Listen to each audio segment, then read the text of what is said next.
La démarche américaine aussi a échoué. Les Américains n'arrivent pas à intégrer la dimension sociologique de la crise. Bertrand, ici, dans sa folie, que ce qui est signé là-bas est tel bango. Non, et que la paix bango. Pour que Rwanda na RDC bayokana, il faudrait que Félix Tshisekedi accepte de céder une partie de notre souveraineté. Mbora na biso to céder souveraineté atteint ceux qui bino nyonso bondimi. Nga Alembolo Joa na kosala nyonso. Na koya na bandaku na bino na kozwa bana na bino. Et à solution te papa docteur Mukwege. Moyenne résolution 2773. Solution charte des Nations Unies à respecter. N'est-ce pas que nous sommes un État souverain? Dites au Rwanda de quitter notre territoire. C'est tout. Si j'ai la capacité de mobiliser ne fût-ce que 10 000 personnes dans la rue, la seule chose que je trouve de bon, c'est la détermination. Ouazalendo a volontaire au Bunda. La formation. Si Félix Tshisekedi arrivé à signer des accords avec le Rwanda, le M23, premier ennemi na ye ya liboso Ouazalendo. Ouazalendo ba na sima Félix Tshisekedi te. Yo comparé kana na ngana Kabila. Ya yo leki ya Kabila. Musika. Mabe o Kabila sali biso leki o mabe ba osala ye. UDPS, PPRD, Palou, aujourd'hui MLC, il faut Koufa. Ce qui est vrai, idéologiquement, dans la vision, mais ce qui est zali que on avait organisé une marche pour rejeter l'idée de la signature, il y a encore fait ce qui a sali. Pour ça, pour ange peut le relier. Moi, les ai. Ah bah jeune, bah papa courageux, bah tangi na kimukolo. Mais ma baisse que zani. Ce que tangi na kimukolo peut en même temps au sala. Il y a un chapitre bien sauté.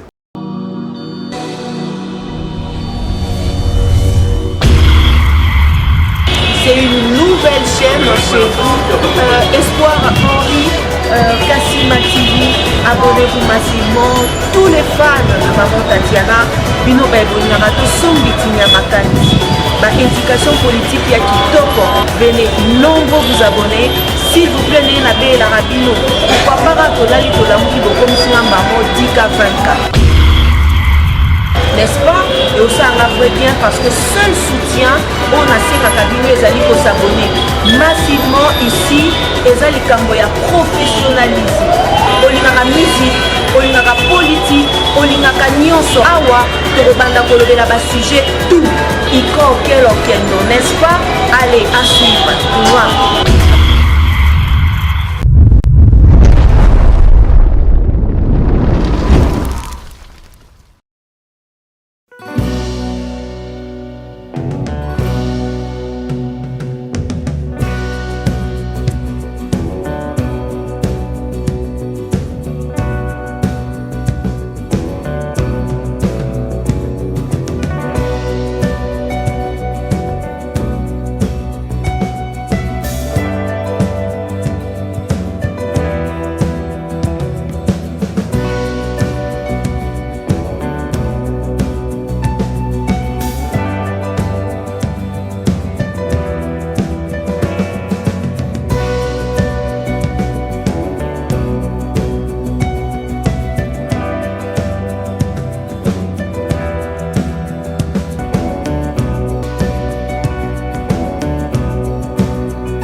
Bienvenue à vous nos fidèles internautes de partout dans le monde. Na Pesfino Bambote ya Mingi ya na libaku bosili kozo ya kolanda biso en direct ya Espoir HK télévision chaîne c'est moko oyo la rabino basango à temps réel pe na ngonga pena oyo esengeli bipa itu bisili kozo mabino na bandako na mituka na misala peu importe to pesi bino Bambote pe to tombeli bino bolandi malamu ya émission Masolo ya Mboka oyo ekamba makabongo na ngawa bino madame Cadette Mouswamba.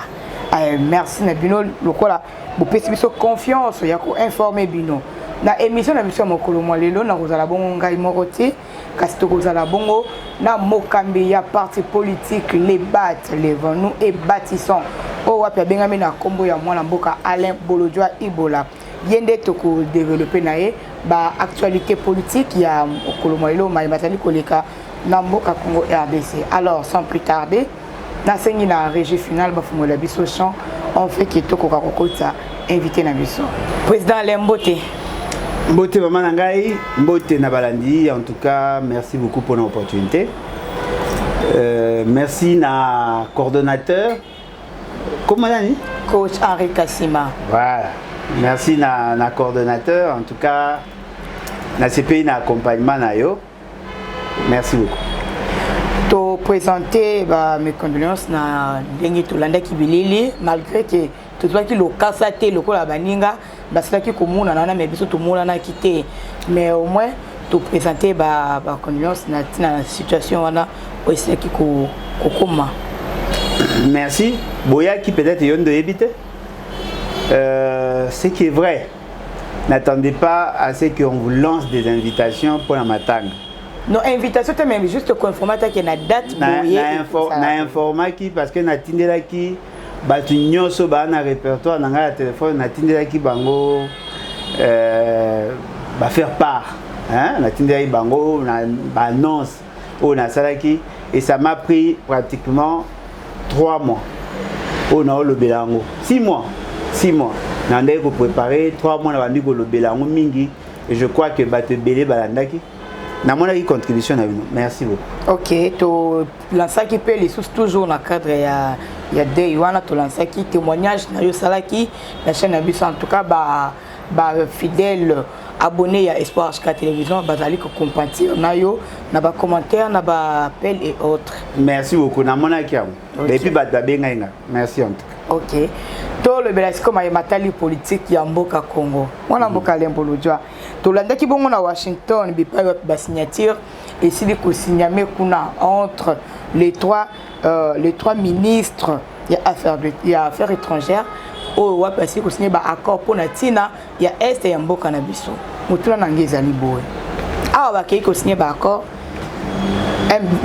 M23 zate ba représenter M23 ba zate. Voilà tout mon qui kaka ministre affaires étrangères na biso madame Thérèse Kaikwamba tout mon ministre des affaires étrangères ya Rwanda monsieur Olivier puis les sous tout mon ministre d'état ya États-Unis kuna yepe azala ki wana tant bazali ko signer ba accord est-ce que eko sala retour te na simana yango pour la ministre autre éviter soki ya solo ba accord wana ekomema na résultat ya malamu ou pas.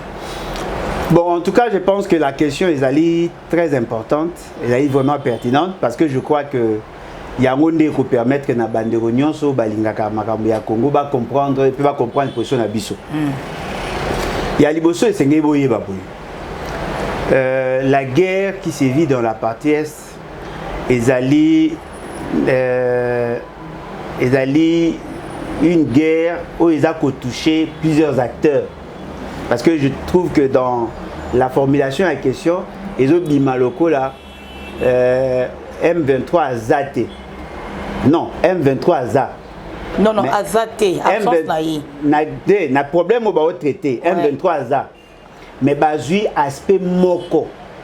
L'aspect où on a des l'internationalisation à crise. Vous comprenez? C'est-à-dire, tel que nous sommes là, nous avons un problème avec le Rwanda. Bisso RDC, tu as un problème avec le Rwanda. Tu as un problème na M23 qui sont soutenus par le Rwanda. Au moins, ils ont un caractère transversal dans la crise. Voilà pourquoi vous trouvez dans la démarche à prêtre, Luka qui va trouver raison sur base de facteurs endogènes, il y a Kati, il y a facteurs exogènes. C'est-à-dire il y a les bandas. Voilà pourquoi dans leur démarche, les États-Unis s'impliquent sur l'aspect extérieur, il y a crise. C'est-à-dire, Félix Tshisekedi avait déclaré, n'est-ce pas, qu'il allait faire la guerre contre le Rwanda. Le Rwanda a déployé son personnel et ses équipements sur la limite de la frontière. Parce qu'en réalité, tel que nous sommes là, il ne manquait qu'un élément déclencheur pour que nous entrions en guerre avec le Rwanda. Et dans les revendications en Rwanda, elle a soulevé certaines questions qui touchent directement à l'accord où il y a signé qui n'a Félix. Pour faire pression à Félix Tshisekedi, le Rwanda soutient le M23. Et dans Rwanda, depuis 1994, le Rwanda a soulevé en international la problématique, il y a un interam oyo, interam na FDLR au bazalaka à la base, il y a un génocide et pas nabam. Le gouvernement rwandais considère que le gouvernement congolais a soutenu le FDLR pour déstabiliser son régime. Azako s'est posé, Azako s'est basé par rapport à la présence de Nabango armée, Azako s'est basé par rapport à la déclaration à Félix Tshisekedi au Alobaki que Azan a intention de soutenir les Rwandais pour renverser les régimes de Kagame. Vous voyez, tous ces éléments-là et renforcer la crise en international. C'est cette crise-là des alliés traités par les Américains entre le gouvernement congolais, le gouvernement rwandais et les Américains sali et facilitation. Ok.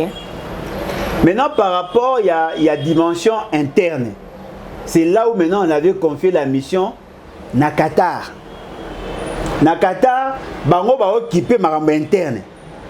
Ba occuper les aspects internes, les aspects externes et la question interne.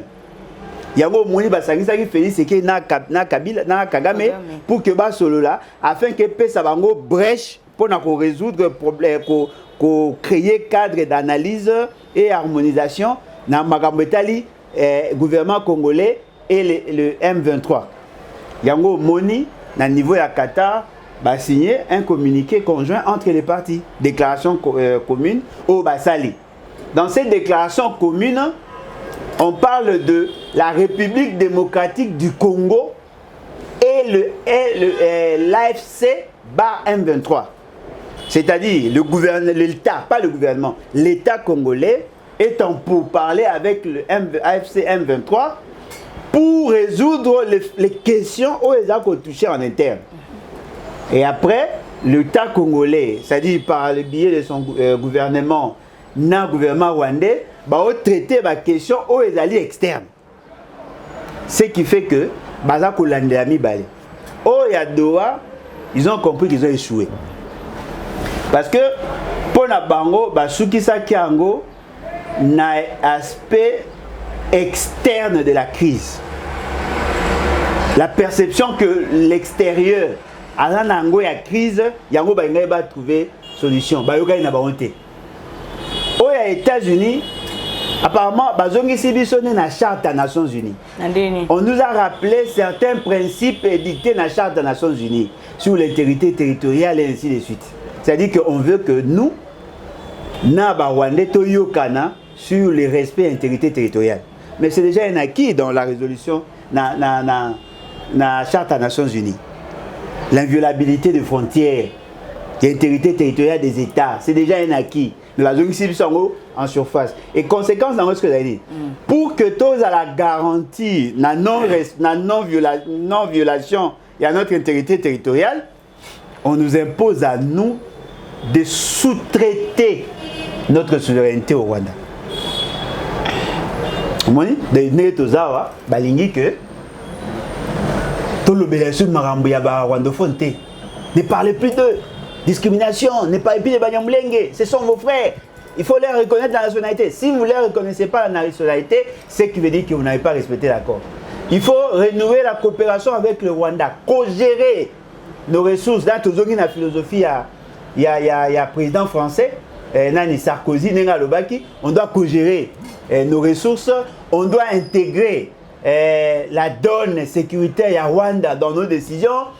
C'est-à-dire que ce sont le problème pour lequel les Nations Unies ont été créées, c'est ce que les Américains veulent mettre sur la table. Je constate que la démarche américaine aussi a échoué. Comment ça a échoué?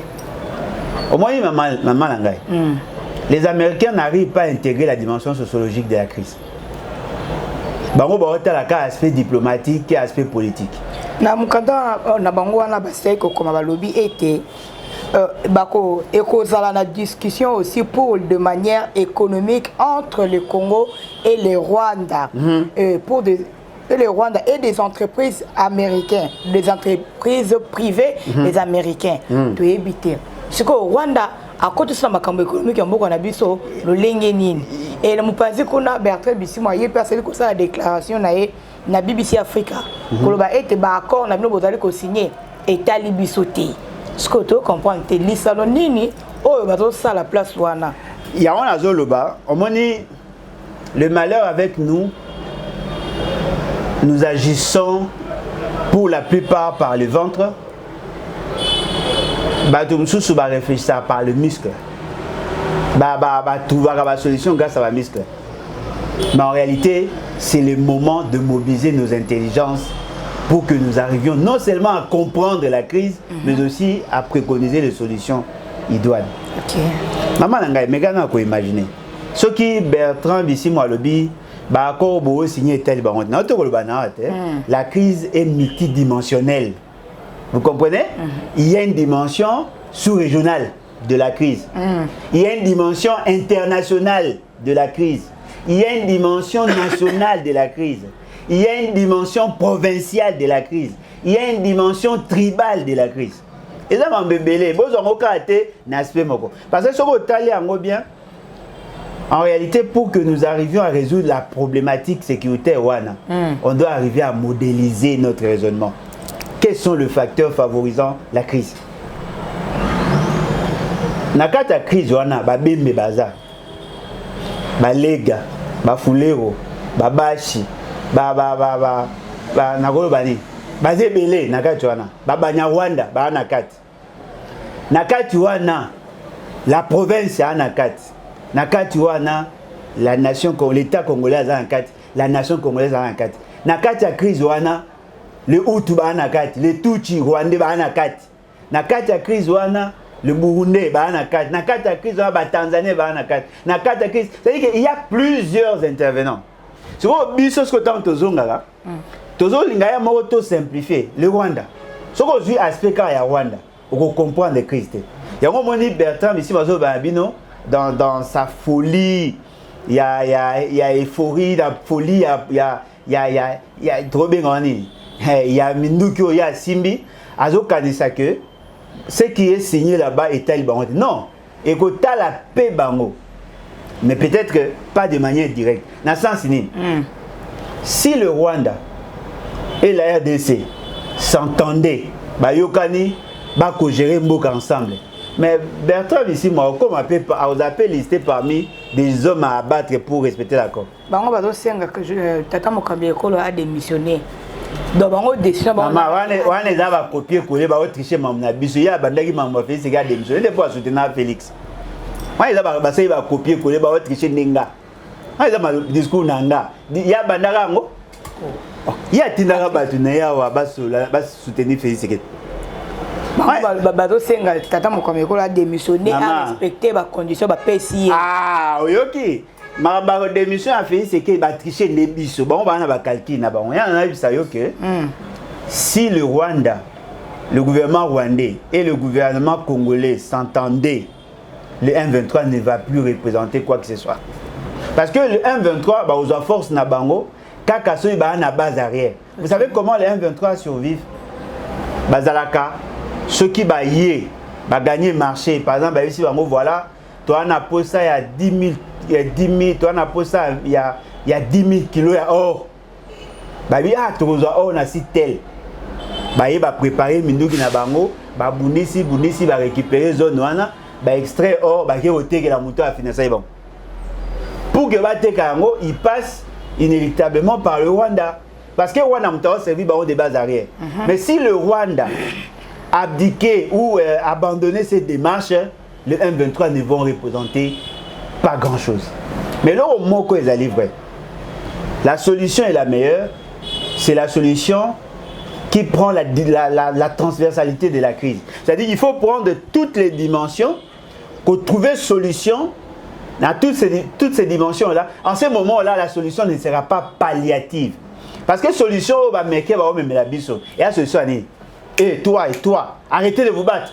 Allez, venez là. Ne bougez pas. Ce n'est pas une solution en soi. Ils ont reporté crise. Vous voyez? Bato ba bola bana baebi. Moi ce qui moi na bana mi baeba obunda. O gagner ba bunda esute. Aussi si problème té.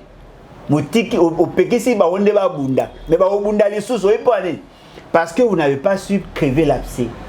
En réalité, problème à Congo, il faut besoin dans sa multidimensionnalité. Pour tenir compte à toutes les variables. Moi je pense que Neto Kende, gouvernement congolais, na ba AFC M23 ba ko yokana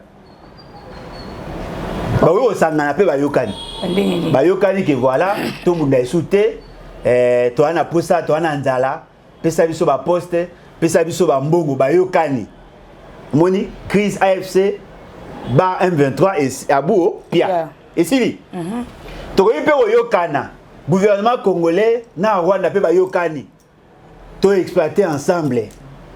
Mais le résultat vrai, ça ne sera pas la fin de la crise.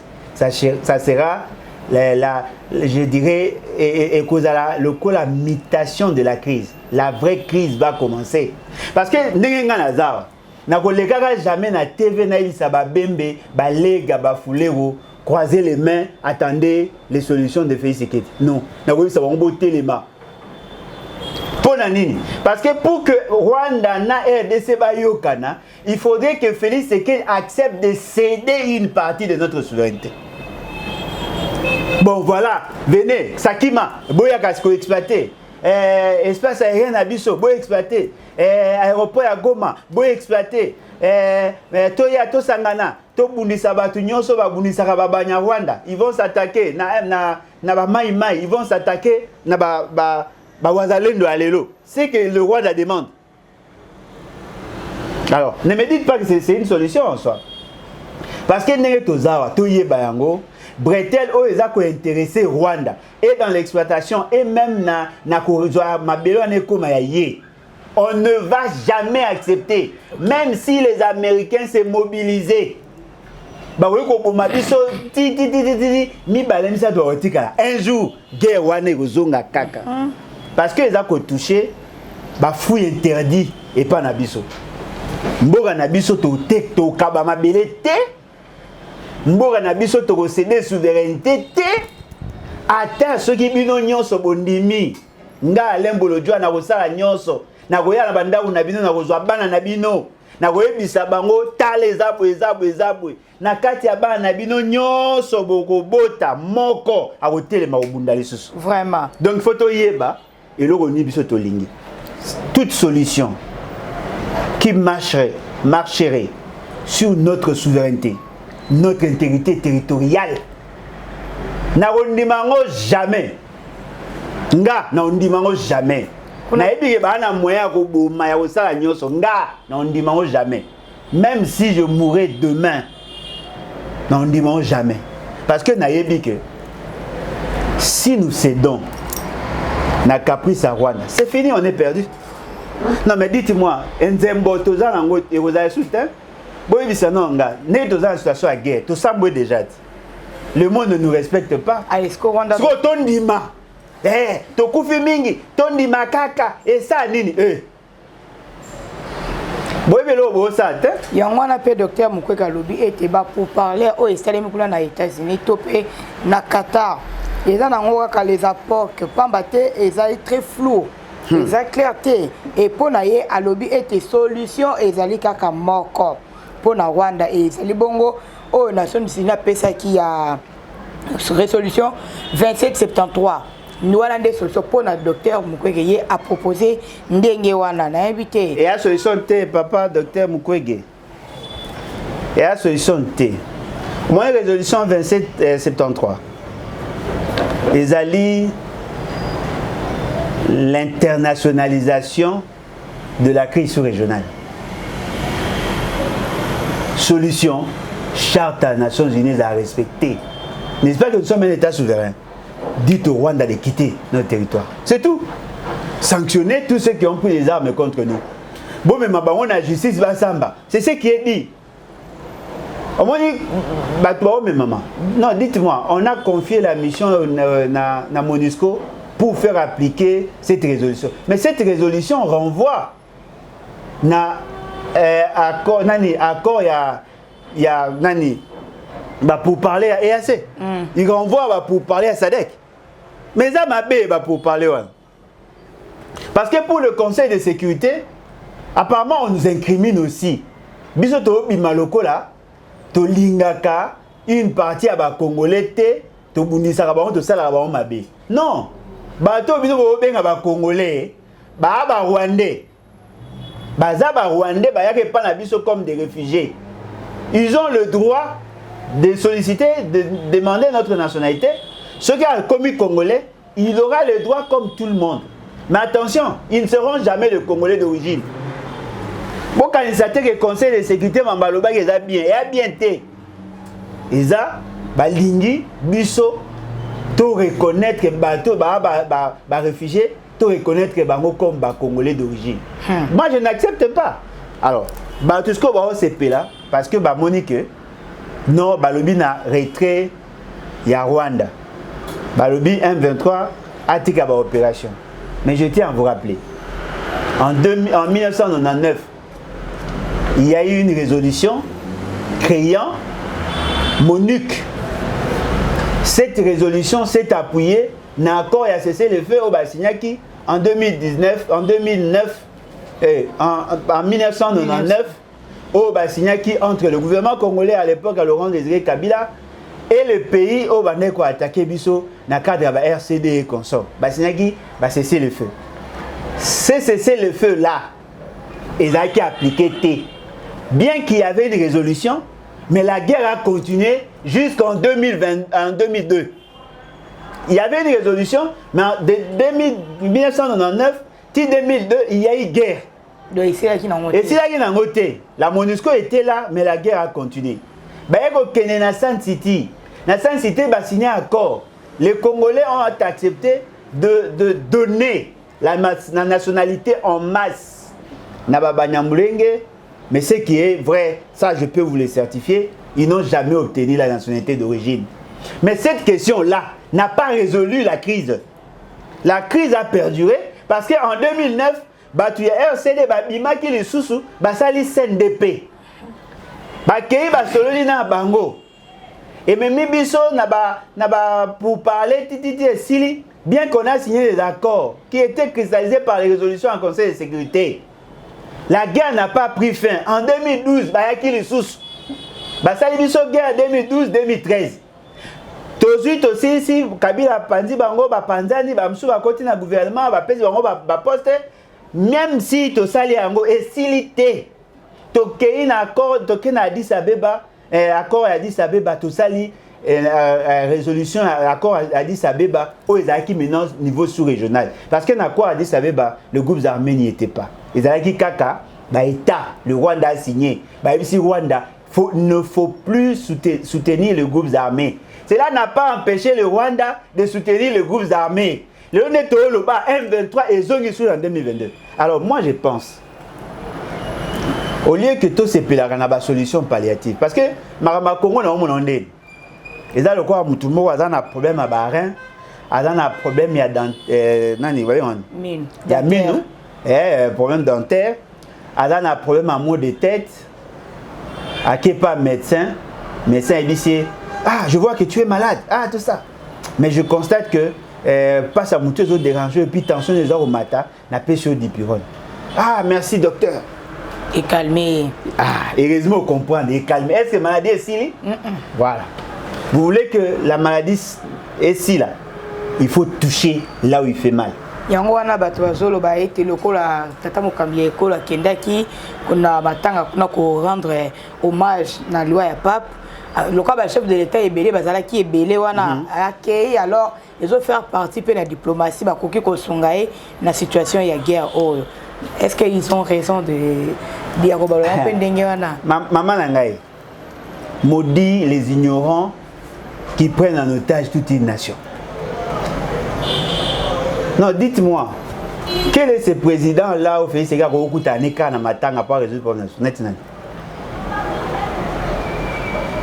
akuta na Trump basololi ah na Trump basololi te hein siko soki akuta na Trump te basololi net nani mususu peut-être akuta na Becholi ou bien akuta na cardinal nani cardinal Ambongo siko président ngo ya akuta na ba ko soigner pendant combien de temps pour qu'il va résoudre le problème net nani.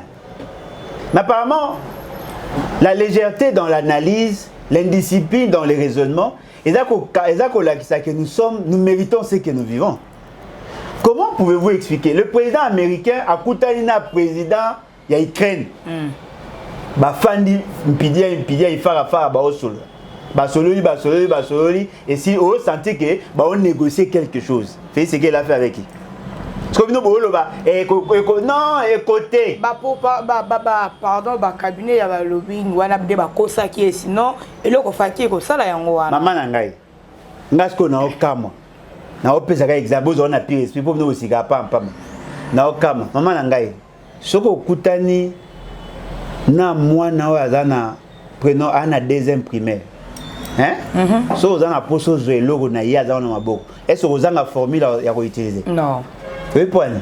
Aza vulnérable. Ça c'est fait, c'est qui? On va dire, mutu nyonso. O aza ba notion en psychologie. S'il est en face de fait, c'est qui? A sali formule. On a weko pesa soka lingi. A sali formule morobwe. A combien en face à fait, c'est qui? A ko convaincre yé. Na likamo ya lingi pa bimise mbonga ki. Oh, ya ça. Aza vulnérable mo weko imaginer. Et là, on n'a remarqué pas fait ce que Aza le quoi muto a dini na mai. A obanga no kia kufa. Ata soka monnaie Liliane Tété. A kolinga s'accrocher parce que ceci n'a ezali.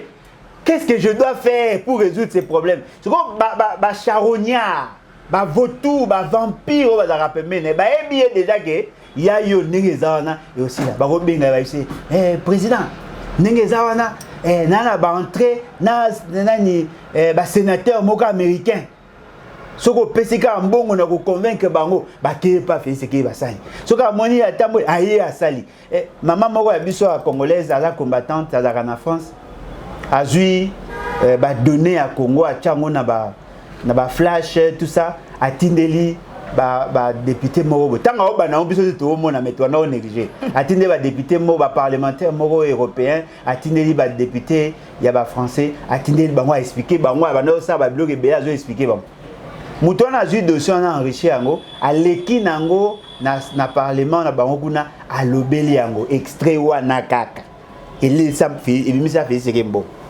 bisonné et toyebiye azo pesa ba bon c'est pas ça. Moi, je pense humblement, si les intelligents congolais fandi, réfléchir, pondre des stratégies, renforcer ou redynamiser nos ambassades. Nous avons ambassade à 5 mois un pays. Nous avons un loyer, nous avons un frais de fonctionnement, nous avons une rémunération. 5 mois un pays. Nous avons un Bufandi, pour redynamiser l'ambassade. Moi, je dis beau-frère, na belle-sœur, on commence maintenant à travailler la diplomatie. Moi, si le diplôme. Parce que, dans le Barango, toujours, la meilleure des diplomaties, c'est la diplomatie à couloir. La meilleure diplomatie, c'est dans la bilatéralité. Il faut que Pangana, Neba Kinova le Bara, que Pangana, Pidiaï, na bateau, on a besoin. Et ça va être sensationnel. Félix Sekedi peut avoir le numéro de tous les présidents au Yalingi. Il faut que nos pays on a des nini et on a posé logo nini, on a difficulté nini, solution ni to ko pesa bango. Après on a ce que vous négociez. Vous avez un problème de maïs, il y a 5000 tonnes il y a maïs. À mon 5000 tonnes de maïs. Ah, tout ça. Pour résolver le problème. Nous, sur le plan multilatéral, on est quasi absent. Sur le plan bilatéral, on est quasi absent. Pourquoi je le dis? Parce que pour Félix Sekedi à Kanisaka, et tambola na ye wana bitambola mwanza na ye, ya mona ngo diplomatie. Non! C'est après vous. Et là on est salami. Est-ce qu'il y a suivi? Est-ce que l'ambassadeur Nabino Bassala a suivi? Est-ce que vos ambassadeurs sont capables d'entrer dans le service des renseignements des autres États pour leur faire voir la nécessité de nous soutenir? Mais nous surtout on a mon amboka lembolojwa. Pourquoi pas les oyo ba opposants politiques netibino ou encore ba député na l'Assemblée nationale ba soulever une motion contre ba signature oyo tata mokambi ko la wuti ko sala na ba américain. On te déjà pour intérêt ya mboka ko soulever bola musa population bala mukana pongi na tina na signature oyo soki eko kendisa mboka na biso. Maman, Félix Séké est en train de nous mettre sous tutelle. Monde tozawana. Comme sous-tutelle des Américains, mais formellement, ça ne sera pas les Américains en tant qu'État, mais les Américains en termes, il y a d'entreprises privées. Vous comprenez? Nga, moi, on a mis ça. Et ça, parce que na senga na batu bo soutenir biso boko ta na les bat pour que pardon ensemble na bino to créer force pour faire le contrepoids. J'en ai parlé à l'époque au Yebi. Ouais. C'était en 2019-2020. Nous sommes vivre les lots. Na lobara ngo déjà. Oui, bah ça qui a raison et pas. Ah non, et pas non. Mais au loir c'est là que ça a raison quelque part, mais si ça n'a pourquoi pas qu'on soulever bateau était. Na loba déjà. Parce que les zawana na lo bango ate, na lo bango avec ma tête, avec mon cœur. Moni Congo, ba lo bela on mi na mutema, na lo bela on na mutu na mutema. Moni lelo. Le plus grand piège, où ils ont bloqué Bisso Lelo, pour le dire politicien et opposition, le plus grand piège où ils ont bloqué Bisso Lelo, c'est le fait de faire l'opposition avec les anciens ou les amis de Félix Séké. Qui sont les opposants au moins, ils vont opposer Belé. Ils ont la capacité à mobiliser. Mais ils ont une relation intimité avec Félix Séké. Maintenant. Ils ont autant comme la bonté, mais boyebi. So biso bato toi na eloroté na Félix Séké. On n'a pas encore l'adhésion massive de la population. Nga. Si on a la capacité de mobiliser 10 000 personnes, 20 000 personnes à Kinshasa. Félix Séké a obéi. Oh. Na okivi sembo nga. Donc na ba opposant surtout au bazar. Opposant mon côté à Kokiko. Maman, je vous dis, si j'ai la capacité de mobiliser ne fût-ce que 10 000 personnes dans la rue, Félix Séké a refait la chose à Kinshasa. On dit, Nana Félix Séké les années. N'a pas le quoi ni. Ils ont le quoi océan Indien na fleuve Congo. Toi attends un lien moté. Ce que maintenant imaginez tout ça. Nana commis naza opposant. Hein? Dans aux exemples, bon nous battre les a solo. Naza opposant, yo commis pouvoir. Ce que les nos années. So il a attaqué on a dit asa ilanga bolamo na okadzana te na tikana soki na lobi na yebo sunde bona o sepelate mais ngana so to na liente migano imaginer ngano to na liente voilà sans problème. Le mal na biso dali nous sommes piégés par bateau à Genève, nous sommes piégés par Rassop. L'opposition aujourd'hui et le malokwa opposition et accompagnement. Tu vois bateau ba na capacité à soutenir bateau ba ça quelque chose. Alain Bolodjoa, SCP n'a la capacité de mobiliser, de soutenir Karmoutubo, pour ceux de soutenir l'État. Oh, on est capable de faire Oyo Lingi. Pour que nous ayons la capacité de mobiliser, il faut yo soutenir. Mon beau soutenir, pour ceux qui sont opposés à Mounene Naza, à Rosala, à Rosala T. Parce qu'on a une ça, n'a aucun côté pour yo soutenir. C'est là le piège. Pero Loire a pris raison na maloboloba qui peut se confirmer en haut à l'objet kobanda 2019 ti 2024 tata mokambi ekolo à côté simboka na nyongo il y a plus de 11 milliards de dollars donc kobanda janvier ti avril 2025 oyo donc ba entreprise publique bazalaki n'a plus de 3 milliards 500 000 de dollars et tant tata mokambi ekolo ye a kati bango bala moko 2 milliards de dollars pour un effort de guerre. Donc bazo kataka bambongo pour un effort de guerre. Vitel Kamerhe dernièrement il pas à l'elaki ko ba et ba kati à peu près 40% il y a budget l'Assemblée nationale kaka pour un effort de guerre. Siko a pe guerre ngo basili ko signer mikanda to lo bani. Maman na ngai yeba ngo bo guerre cité. La guerre continue.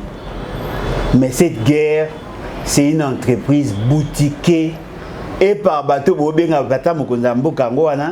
par bateau et par les centres d'intérêt. Parce que Maman nangai, mais non imaginer. Ceux qui ont eu coup ya guerre. Ndenge ba oloba na budget. Bon, na budget ko te robima bien te. Ndenge ba oloba sur la loi sur la loi sur la reddition de comptes. OK.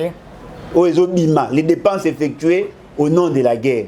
Ce qu'on vu en go, vous remarquez que la guerre enrichit rapidement la classe dirigeante que tout autre investissement. Ah bon? Ce qui va cati 40% de l'Assemblée nationale. Ce qui va cati agent sur fonction publique, les entreprises va cati, quel est le mécanisme de contrôle? Attends, ce qui va détourner, yo yé banden. Oui, bâtin. Ce qu'on me regarde imaginer, si non, Félix Sekedi, a joué à Pessi, Moutoumoro Boye, Nazo Komoni, Nazo Luka, Kombe Goya, Nazo Jafar, Nazo Luka, Komomoro Boye. Oh, Moutoumoro Azaka proche naye, à l'ongole na Moussala, a opé sa responsabilité, à Banosoma Minduki. Vous comprenez? J'ai par exemple 1 milliard, Pessi. Mutu azate ba pesiye mutu abimisele mbonga pesiye mbonga osoma minduki ba weko yebisa ministre ya défense batini basoma minduki mutu ana kei akomi cartouche moko ba bibe eteka mana $1 ye kuna ki asombi cartouche na $0.5 et bonga asomba 1 million de cartouches asombi 500,000 cartouches aye nango alobi voilà na otu ko somba 1 million de cartouches, na sombi yango na $1 par cartouche, na voilà bio na sombi yango. Même s'il falsifie les factures, qui va le contrôler parce que mon compte a PC. Ce qu'on va dire ndoki wana, ba PC yango na ba soda ba kendo bunda. Na bitumba ba soda ba beti 500,000 cartouches. Mais 500,000 msu ba teki. Na au contrôler bon. Azate. Au moins que guerre exact sous kanakop. Cop guerre sous kanakop. Les gens profitent de ça. Parce que la gestion ya mbongo ya guerre, ça s'est fait dans l'opacité la plus absolue.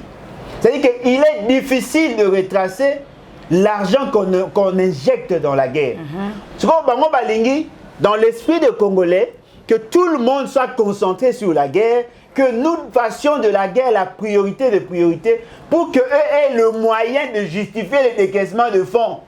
Mais alors qu'en réalité, nous ne faisons pas la guerre. Va créer et c'est pendant ce temps l'effort de guerre les a enrichi. Donc boye bayango d'abord merci na ndeko na biso Pero Lubara azana raison ya ko loba o ya lobaka parce que aza parmi bandimi nanga. Ah bon? Pero Lubara il croyait fermement à Félix Sekedi. Après il faut changer. Mingi va changer, Barlet va Élysée Odia, Mingi va changer. Pero Lubara azo ba bo pesa Félix Sekedi chance. Moi namboka tout ça azo loba. Azo c'est papa. Aloba mo na émission mo bi. Ah, yo bino ko baisse mutu Félix Sekedi. Yo mona ka mabe na ebisiye talabu. Au moins les gens à l'époque pensaient que j'étais haineux. Je n'étais pas haineux, j'étais un psychopédagogue. J'étais un économiste. Est-ce que ba sosoli oh yo ça? Ba sosolité. Ba comprendre ndeke nazaki na raison. Mais ba sosolité là on a mané koloba na sima. Moi mon souci c'était pas Félix Sekedi. Souci d'angé ezalaki la présence de Félix Sekedi allait créer les conditions il y avait une grande crise. Tout le monde s'est servi de Félix Sekedi. Et là na mbeto na ye. Et là partout. Tout le monde a profité de la faiblesse de Félix Sekedi. Tout le monde. Qui achète les tenues des militaires? Qui achète les rations? C'est les membres de la famille. Soit directement, soit indirectement, soit beau-frère, soit cousin. Tout le monde en profite. Qui gère les entreprises? Qui gère les ambassades? Mais conséquence que les années. Quand il nomme quelqu'un, il le nomme par rapport à critères de confiance. Rarement par rapport à critères de compétence. Ce qu'on est créé forme un cartel. C'est-à-dire que Félix Sekedi est entouré par des centres d'intérêt. Nakati wana nongo monae. Félix Sekedi azabwe. Maman azali, moi c'est azali, ba cousin, ba neveu, ba frère bazali. Ba zoé en otage. D'abord au niveau de la famille. Sous Canada autour il y a Félix Sekedi. Au longo wana les amis et connaissances au baza rapproche na bazali. OK wana cartel ya autre benga non to benga ba radicaux na ye eza bato baza batu ya Luba Powers. Boyebi ke bazali na tout autour avec des gens qui pensent la suprématie de Luba et tout ça. Bazawana. Au longo ya siko parti ye. Au longo na union sacrée. C'est-à-dire que muto bino bo benga au secours ala na katikati ya 12 cercles. Tia bima wala mko. Tia bima aussi mbate. Awe ko ya bo décision. Neza wana photo ça eza bien. C'est comme maman est na litoi. Yo lingo na ko sala to atiki. So ya ngameka moi ça y atiki. OK kuna ba luba pa atiki. O ba mise conscience atiki. En ce moment-là, vous sentez que Félix Sekene il est plus prisonnier que Ngebazo Bunanga. En quelque sorte, Azana na mabé c'est qui entourage na une désobéissance. Maman, mabé a Félix Sekene l'absence il n'a pas les prérequis. La bengango ba prédisposition. Voilà pourquoi moi je disais aux gens attention, moi en tant que psychopédagogue, j'ai des notions de psychologie du travail, psychologie de l'enfant, psychologie des adultes. Natangi ba notion on a mingi na nango na mutupe na tanga ngo tilelo. Moi nga so na fandi. Na zo un exemple ni. Na goza Popol, hein? So Nathalie. Ah, Popol. Aza mutamsala maboko. Il aime ce qui est pratique. Ko filmer, ko monter vidéo et Simba. Mais je ne vais pas faire de lui un bon enseignant. Oui, poni. Pourquoi? Nathalie Nenga na omona ye. Il peut pas enseigner. Quand il na omona, il peut pas enseigner. Oui, poni. Un enseignant a mutada timide. Il a timide. Yami balé. Aza mutali kukuma. C'est-à-dire que ayoka soni koloba na misa bat. Na posa te na yebi de oyo akoza enseignante. Mais yesoko tie na place à pratique. Il est dans son élément. Non, dites-moi un peu. Quelles sont les qualités humainement parlant à Félix Sekene? Maman, tozonga nanu moto moke kuna na Uvira pamba teza na appartement moko ezala na maboko ya bafar DCP ba wazalendo mais guerre eza kuna tozoyeba te le lenge nini bakobunda lesu na kati ya appartement wana alors que eza na maboko ba M23 bazoya koboza na kati ya appartement wana alors que eza na maboko ya ba wazalendo na FARDC. Bon, en tout cas, est-ce que les Cambo va comprendre?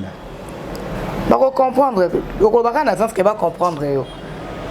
Naïbi qui est créé pour le mime, mais le bon cas. Oh. Nga. La seule chose que je trouve de bon, n'a pas de détermination. Seulement. Bah convaincre un gars. Il faut pas ça pour convaincre. Il y a un avis que déjà pas si va comprendre. Le jour où nous, les bateaux au pouvoir, Ouazalen doit avoir volontaire au Bunda, tu as une formation. C'est vrai. Moutaro na posa au Bunda la monnaie tinga on a même pas arme hein. Na goza zarder au côté débat guerre. Mais ce qui est vrai, ces jeunes-là ont la volonté de défendre leur intégrité territoriale. L'État congolais a aidé Bamote. Bonga bazwa bango. Batini ba on a formation. Les ministres continuent à la formation, monter les autres les sources. Et à terre aux attends ba wazalendo bazé belé. Yo beaucoup za wazalendo. Outili ba on a formation. Attends so ba ça formation belé ba ça formation à 3 mois. Moi une formation paramilitaire et ko aider bango. La philosophie, la discipline de l'armée. Vous savez que le Ouazalendo, si les choses évoluent telles qu'elles évoluent là, comme Akami était cible à gouvernement. Boyo Kailo na Oloba. Ok.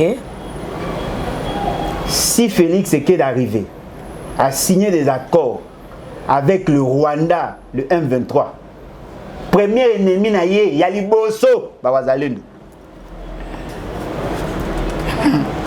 Pourquoi ba hôtel Melaye? Bien sûr. Ba wazalendo ba na sima Félix Sekene té. ba wazalendo ba hôtel mais la mutu nyonso aza ko mettre à mal l'intégrité territoriale. OK. Lelo ndenge baza ba komi na posa mbongo po ba vivre na mbongo. Ndenge baza na ba komi ko yekola malembe minduki. Mais lobby so ba bisi bango non bondima ba réfugié bazo uta na Rwanda baza oya ba tia ba na plateau. Popo santé ba wazalendo mingi ba oti na Sud Kivu. Ba kendaka ndeko buna na Kivu. Ba mingi ba ta Sud Kivu. Boyebi tant bazoka ba moto ba okende général chargé des opérations c'est ba zonga. Bango nde ba wazalendo bomona na ba vidéo ya kala. La 2022. Bango nde ba wazalendo. Soki ba monike gouvernement congolais a komi ko solola na ba ennemi na bango oyo ba inga ba botela ba koko na ba mabele ba ozonga. En ce moment là, nde boye ba siko la gravité de donner des armes à des gens qui ne sont pas formés. En ce moment papa allait Azaï qui sous na raison. Donc on peut raison prochainement. Moi je pense tout jeune oyo alinga bunda pour le Congo, même s'il n'a pas d'engagement militaire, d'engagement de faire l'armée, doit être formé. Parce qu'on a remarqué même dans les opérations, ils sont capables d'attaquer, de repousser l'ennemi, mais ils n'ont pas la technicité de préserver les acquis de la guerre. OK. Au moins, quelques heures, pas, justement parce que c'est un guérilla. En face, na bateau, professionnel de guerre. C'est comme Ngane Nazawa. Si vous voulez menacer Ngabo Sutuka, na kozwa nyoso na on peut mettre na bambio. Je ne suis pas un combattant structuré. Nengo mona nani boxeur abeta makofi nani. Bakole. C'est-à-dire que ya ebi a obeta likofi boya ça, il est structuré. Mais ngana ko bambo nyoso na zanango. Mais soko lekika à 30 minutes na lembi, c'est fini. Mais hier ko bunda pendant 45 minutes. C'est ça la grande faiblesse. Donc moi je pense que l'État ne nous a pas aidés. Tout la crise est belé ma casse kalaté. Et c'est mon engagement que les avons. Le jour où je vais lancer l'alerte, où je vais lancer l'appel, il y a mobilisation dans le Wazalendo. Oh. Pour défendre l'intégrité territoriale sur le pied article 63. De pour préparer les gars, bateau na bango to bunda pour défendre l'intégrité territoriale. Ah bon? C'est ça l'essentiel. Tout le bel Joseph Kabila Pambate. Asaini. Ah, ezalaki awa azana goma panique koti boye. Toya sutukaka boye na anniversaire ya roi ya Switzerland. Azao fêter 57e anniversaire Joseph Kabila bimikuna. Bazokanga ba photo. Alors que awa parti na ye ezapillé ba pegisi parti en ba siège à parti ezapillé ba pegisi ba activité na parti ya PPRD. Makambo forcé zokende. Du côté Joseph Kabila. Au moins que ils ont maté pe candidat de l'autre côté. Eh. Yo comparé candidat na ngana Kabila. Il y a eu l'équipe à Kabila. Musika. Yo mutu bakangi biloko kinga kati za saisi bongo bakangi biloko kinga kati za saisi. Yo comparé on a ba yibi ba voir population ba pesi fait c'est Maman ngai. Biloko bakangi ya PPRD. Na o bakangi ya Kabila. C'est-à-dire que boyeba que biso mabe o Kabila sali biso eleki o mabe ba o salaye. Ça c'est clair. Parce que na batumi sato na batsa 4e capo yem da sa ke nanga za batumi sato Kabila nanga Félix batwa mi sato na mutema nanga boata na plastique 4e on se connaît kankeza yem ta comme ça nanga président scène ouais serviteur de Dieu hein. Ah bon, il a même taïbisio. Omona acte, omona. Aussi balabasali na été. Ce que yo ebinega on ça na. Omona acte engagement. Te na otuna, nzamba ebiso yem tapona e. Omona signe à Colombe na yeba ebiso que non voici le loin de Dieu. Maman. Pas de ça la combat ya nzambe loko azeke. O ba komosa makamanzambe loko aje mundele. Franck Diongo lobby était pétango à kozonga tant va récupérer pouvoir. IDPS et kozala se soutenir na katambo kanabiso. Ya na zoloba. Nga IDPS PPD Palou Ozui MLC parti ni mususu. Na ebita. Yum te va partir sur temps. Bon, on attend nos 4 wana. Pas on a pire esprit. La partie il faut kufa. Le problème n'a pas ça il fait kufa de sa plus belle mort.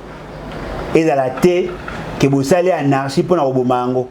ngana sengaka ba membre ya ba parti na ba longwa baza exorciser parti kufa mais oya bango ne ba osala ezasi ko ndenge ezani constant mutamba olinga lakisa bato ka danger a eu certaines décisions o kuna mususu nani ministre intérieur a eu ayeba décision c'est pas comme ça bokanga PPRD sur base de quoi qui vous dit que si le président en parti pose un acte il faut fermer nécessairement le parti. Est-ce que le président a parti ou non? Tant Akenda qui M23 en gros solo. Akenda qui en tant que président a parti ou Akenda qui une toute personnelle. N'a pas cet exemple. Roger Lumbala.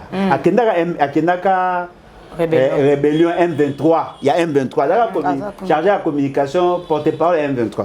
Kabila Kangara RCDN. Pour ni bobi misa Kabila mutumala mobe. Apparemment bobi misa Kabila le quoi azaka démocrate. Kabila kanga IDPS c'est tant que Etienne Tshisekedi akendaka ko embrasser RCD akangada bo porter ne Kabila plainte ndenge bo portaka Kamere parce que Kamere bakanga ka mais bakanga parti ta OK bo kanga Kabila soki bo capable bo kanga bo porter plainte bo sambisi ici parce que déjà il faut boyer bango dans un parti politique le président n'est pas le propriétaire du parti. La loi dit pour créer un parti il faut avoir 26 signatures. Si quelqu'un, l'un des membres fondateurs, s'occupe à membre fondateur, est-ce que na statut il y a PPRD Kabila Zanakat à signataire? Non. C'est parce que tout le bela bolongo ya IDPS au balaki et pas Franck Diongo to boni pe kuna to kaki sango ya liwa ya Jean-Baptiste Bomanza. Oui, on a pena beaucoup na ngai. Alors que présenter ma condoléance à toutes ces familles. Ah, c'est va pe mingi na IDPS a bunda pena na IDPS. Mais oui, à longwa mettant à liwa na IDPS parce que là to kende ko rendre hommage te monter les ingratitude envers ko rendre hommage à Bakundi déjà. Bon, to yebina personnellement na sana no Bakundi te tant ezana donc bakokende ka bakoki kokende non mais attention tout ça to longola ba émotion wana ezana tinga lelo bona o souhaiter te pour ba comprendre mabe ce qui par exemple nazo souhaiter te nazo lo ba bien Félix Tshisekedi akufi non exemple te nazo ba parce que batunde ba ko yo ka nazo lo ba te parce que n'est pas Koufi, oui vite. Parce que c'est pas Koufa, comme n'a pas na Koufa. Ce qui fait c'est qu'il y a Koufi. N'a eu sa vérité mort. Nous on a un souci, n'a que s'incliner devant son cercueil. Pourquoi? Parce que n'a pas parmi bateaux, ce qui a Koufi n'a pas s'incliner. Mais pour des raisons de sécurité n'a pas au banc au Kenya. Vous comprenez? C'est-à-dire, au yoga na Omawa, il y a Mouto à Koufi. Mais les corps bomi salaka mabe na kala to batu musu bakanzaki bomi salaka mabe bakoki ko assimiler na moi congolais ça un peu compliqué na mona batu bakei matanga ya Cheribe Okende na unité Amisi Makutano il a été violenté à 4 églises ce que yebisanga azaki na mawi ou non mais il a été violenté na 4 églises et j'étais là bien que c'était verbalement mais ils ont failli les lyncher. Dieu Bomanza a parmi Bavioyo, on décorer la scène politique dans leur argumentaire, un vieux très intelligent, percutant. Quand on est Babiso percutant, tout ça, il parlait politique. À mon équipe, mes gestions à IDPS, il s'est désengagé dans IDPS à côté de la couronne. L'IDPS n'est pas obligé. Moutano ça na coca qui na Pepsi. Bon au point niveau muta bata Pepsi la qui rendre des match. Ils ne sont pas obligés. O a ko keneza muto ala ina relation na ye ayebi mawa obi esengo na ye. Pas obligé ba ngota. To landa ki Augustin Kabuya CG ya IDPS. Bolanda moi mo ba na point ni. O pesa na mutu pasi. A qui kolobel à répondre na Jean-Marc Kaboun koloba ete Jean-Marc Kaboun azali ko accuser bango baza na pouvoir ya réjouissance. Alzongise le maloba koloba ete ndako oyo atongi kuna na immeuble na Kingabwa. Atongi ngo na mosolonene oyo utaki nango kamina. Soki yepe atongi ngo na mosolo utaki nango kamina. Teseka yepe aza réjouissant lokola bango o mesusu. Au moins, bango bakomi ko se critiquer bango na bango. Bon. Alors, en tout cas, sur cette question, je dis ceci. Kabounda a raison. Kabouya n'a pas totalement tort. Au bout point. Kabound a joué mbongo pour bazu pouvoir. D'après bataille de pes bazu la kaenda ko en location kuna kota mai na kingabwa kuna so babenga on kota babenga ngwele meza ngwele te bazu la kaenda ko quelque part na kingabwa d'après bango adaki peme na mai ba on doit pesa mutu ka liboso ba pesa bilamba ko lata tout. Mais ce qui est vrai, c'est le régime qui a fixé les salaires de Kabound en tant que premier vice-président de l'Assemblée nationale. Il a fixé en côté. Si on a un carré minier, il a évité pour te dire qu'il y a un carré minier, mais ce qui est vrai, on a reconnaître qu'il y a Kabound, bien que Naïbi Kazagi pe Moutamasumu, Abani Kobongo la Moutema, on a yebi à Kabound a dit na hémicycle. Bon, bo pesa biso leke belé. Bo kata bo pesa ba soldat. Moyen logo wana. Et ba ki se leva point. Toi tira ba blague. Na linga na ba tayi de peste ba yebi. Na on peut combattre Kabound. Mais passer na hémicycle. Olobi tozo vivre na ba opulence. Ba mbongo to gagnawa ba soldat ba ozelo te. To renoncer na certains avantages. To katanda mo ba opesa biso po eleke belé to pesa pe batase.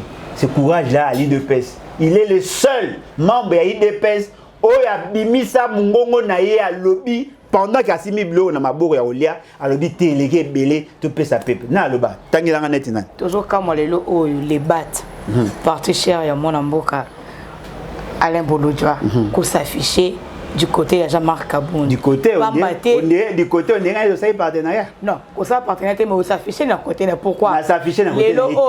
Jean-Marc Kabound tolobaki azabino au soulever pour na to betele maboko mais il fait partie ya bato ba pia pemboka. Oh mais bien sûr. Alors. Oh, il y a un zolobat. Est-ce que na azam centre? Te bota na ngabe. Est-ce que na azam centre? Na azam centre ten. Bo confondre. Au moins net aux na combat.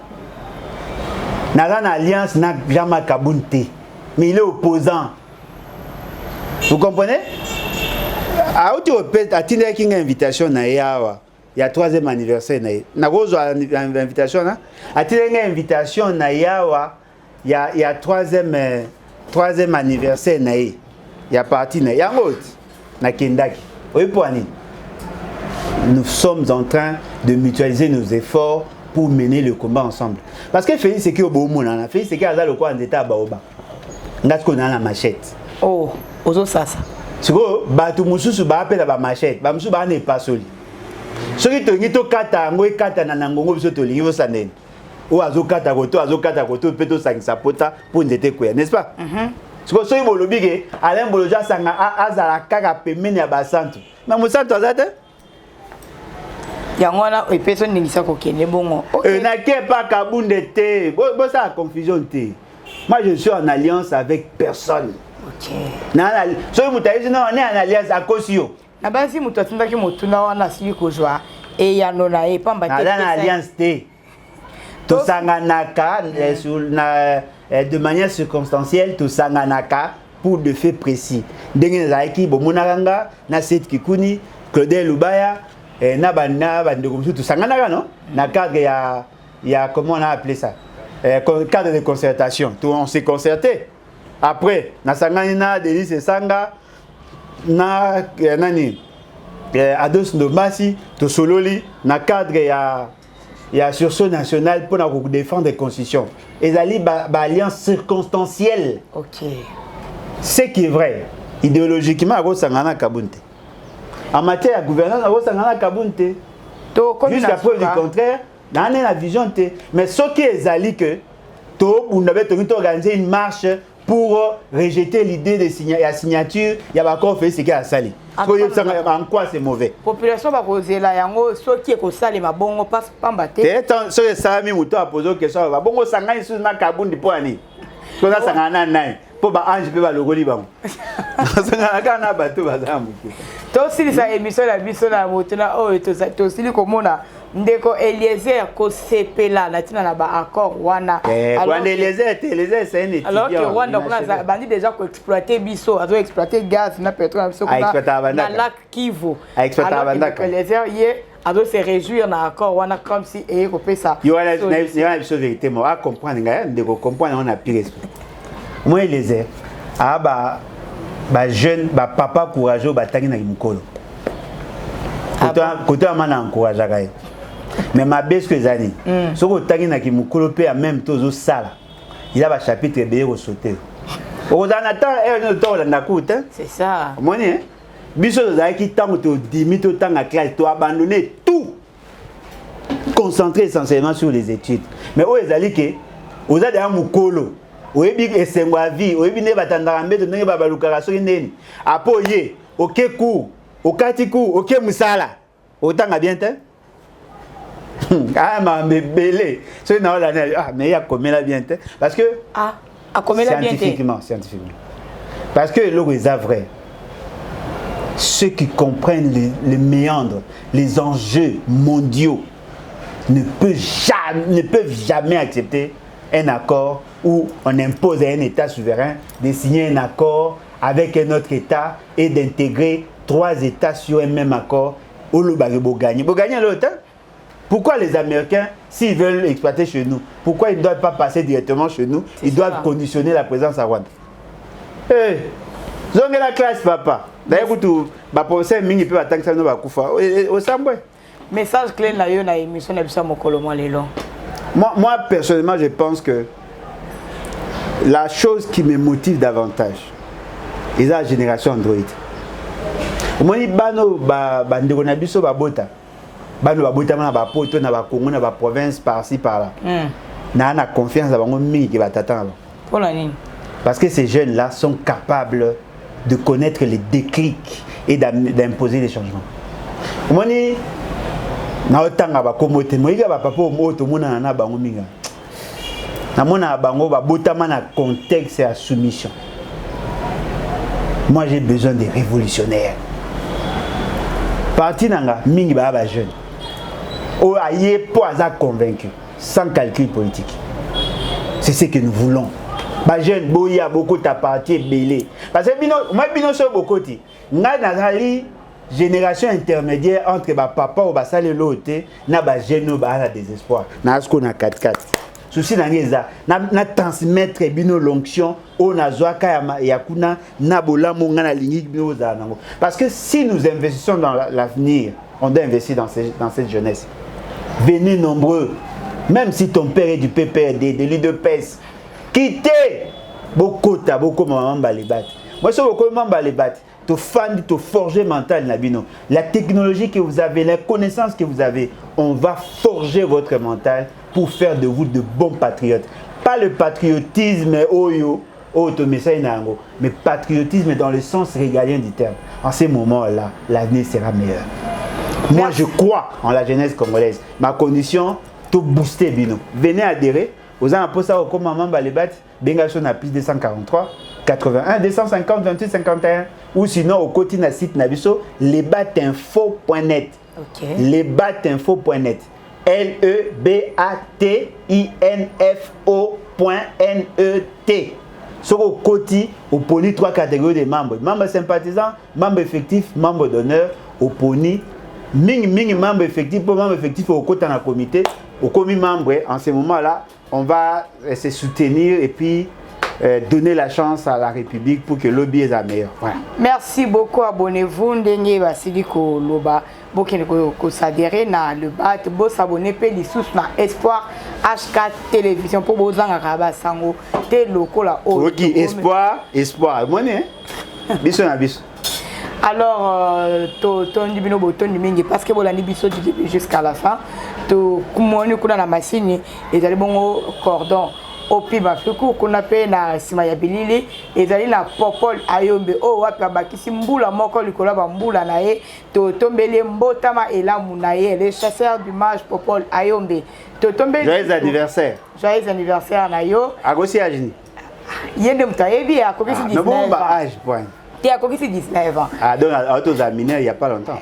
Alors tu tombes le peso sumbotama elamu na le patron de Espoir HK télévision yenani coach Harry Kassima mbotama elamu na yo pe papa Ouais, il paye ça qui lobby. Il a fait ta anniversaire. Ah, joyeux anniversaire. Il y a Botami Bongo le 27 avril. En tout cas, mois d'avril, il y a qui moi Bamboli. Il y a un milieu de temps à Banete au nez. Il y a un pays qui collègue. Dans la Botama mardi le 18 octobre 1977. Ma beza. Ok, alors abonnez-vous massivement. Ngai pe na Botama le 25 avril de 1993. Wana allez on a Botama. Ah, joyeux anniversaire. Merci beaucoup. 93. Abonnez-vous massivement. Tobosani Botama ela buna yo pe lisusu Ornelanta charge à ACP Mobimba na mapoeka na ye. Botama ela buna yo femme géante la mbinga zor. Allez, to kota la prochainement. Bye.